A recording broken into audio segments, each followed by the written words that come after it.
Welcome to another episode of Passionpreneur TV. Today we're on location at Milano Coffee Roasters. I am so excited to be here.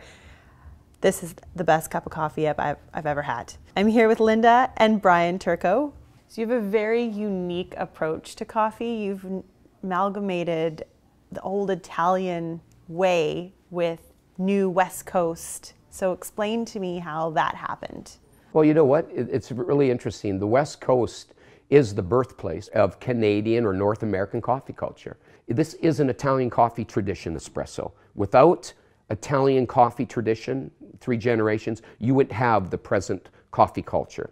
Here in the West Coast, drink regular conventional coffee, pour over, Melita, coffee machine. The Italians, everything is espresso. So I think there was that amalgamation of, gee whiz, this is strong. Your taste buds are tantalized with a great balance of proteins, fats, carbohydrates, and it brands your sensorial perspective. It excites the palate. It takes things from this side of your brain and puts them in your frontal lobe, which is pleasure.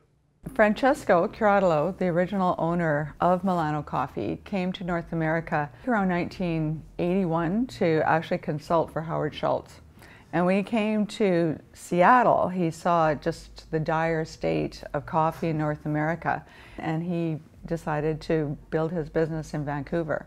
We were kind of coffee geeks, so we would always go and try to find different roasters around town and in Seattle as well. And one day Brian discovered Francesco, and it just changed everything for us. We had never ever tasted coffee that was that good before. Eventually opened our own cafe on Commercial Drive, and a huge part of that reason was to showcase his coffee. 5 years after that, Francesco told us that he was making a plan to move back to Italy and that he wanted us to take over his company.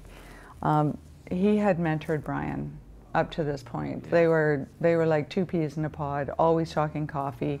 He knew that we would nurture it, take care of it, grow it, and Francesco literally taught him everything that he knew. And how many locations are there now? We started with the one on Commercial Drive, and when we took over the roasting company, shortly after that we built a cafe within the roastery. 3 years ago, we built our flagship down in Gastown, Milano Gastown store, which is awesome. And we've got our first licensed cafe on Denman Street. I'm really curious to hear all about the coffee process. But what we're doing here is we're maintaining a tradition, a practice, a study. But when we say tradition, we're talking innovation. This is 100 years. We here are presenting espresso in the purest form. We're masters at the art of fusing coffees. It takes thousands of combinations, 10 years to perfect one blend. My Fattura was the first one that I perfected, and really you got to be honest with yourself and learn it. That's why we went into these international competitions, because you want to know where you stand in world class. Of which you've won many, so do you want to talk a little bit about that?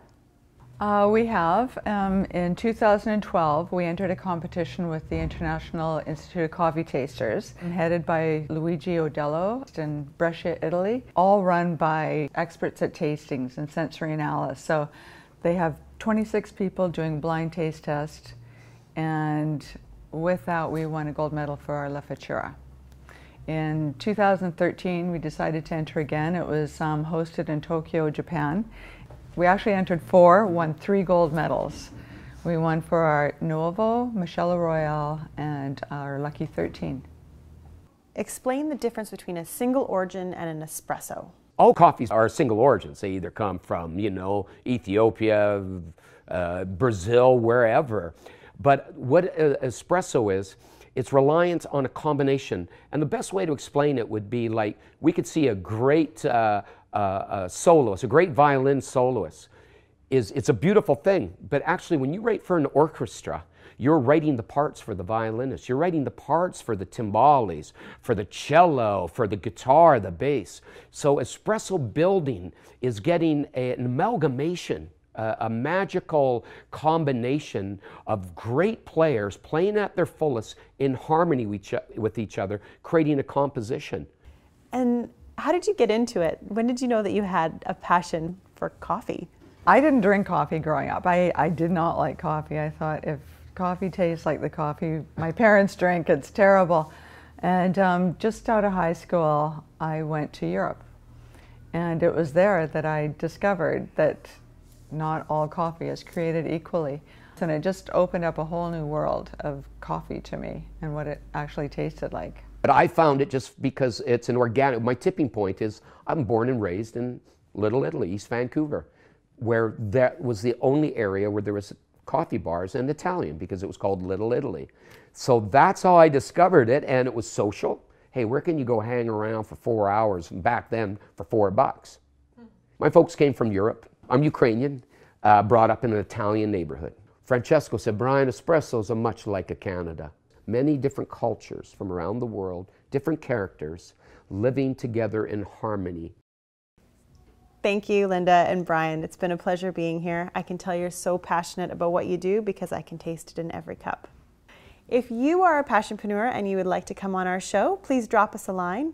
Otherwise, I encourage you to follow in your own heart's desire. And I'm Adera, and I dare you to be different.